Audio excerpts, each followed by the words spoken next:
महर्षि दधीची एक महान वैदिक ऋषि थे जिन्हें उनके सर्वोच्च त्याग और परोपकार के लिए जाना जाता है।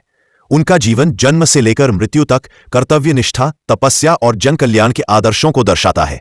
जन्म माता पिता। पौराणिक कथाओं के अनुसार महर्षि दधीची सृष्टि के रचयिता ब्रह्मा के पुत्र ऋषि अथर्वा और उनकी पत्नी चित्ती या शांति, जो ऋषि कर्दम की बेटी थीं, के पुत्र थे। निवास स्थान उनका आश्रम मुख्य रूप से गोमती नदी के तट पर नैमिषारण्य, आधुनिक उत्तर प्रदेश में मिश्रिख में स्थित था। स्वभाव दधीची बचपन से ही दयालु, निस्वार्थ और वैदिक शास्त्रों के प्रकांड जाता थे। वे भगवान शिव के परम भक्त थे और सभी जीवों के प्रति करुणा रखते थे। प्रमुख घटनाएं ब्रह्म विद्या, मधु विद्या। दधीची ब्रह्म विद्या के जाता थे, जिससे नश्वर प्राणियों को अमरता प्राप्त हो सकती थी। अश्विनी कुमारों को ज्ञान। एक बार देवताओं के वैद्य अश्विनी कुमारों ने दधीची से यह विद्या सीखनी चाहिए। इंद्र ने कसम खाई थी कि जो भी यह विद्या किसी को सिखाएगा उसका सिर धड़ से अलग कर देंगे। अश्विनी कुमारों ने दधीची के सिर को घोड़े के सिर से बदल दिया, ज्ञान प्राप्त किया, और जब इंद्र ने दधीची का सिर काटा तो अश्विनी कुमारों ने उनका असली सिर वापस जोड़ दिया।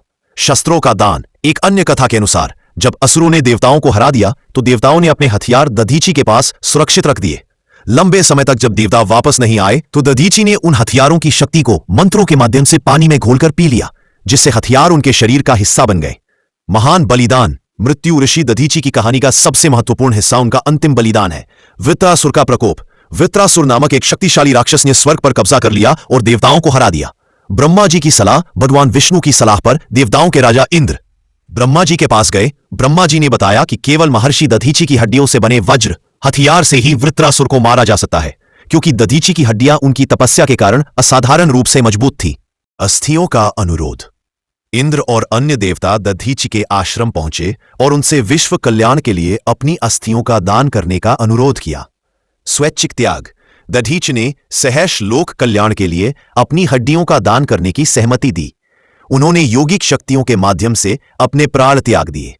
वज्र का निर्माण। देवताओं ने उनके शरीर से हड्डियों को प्राप्त किया और विश्वकर्मा ने उनकी रीढ़ की हड्डी से वज्र, इंद्र का मुख्य हथियार बनाया।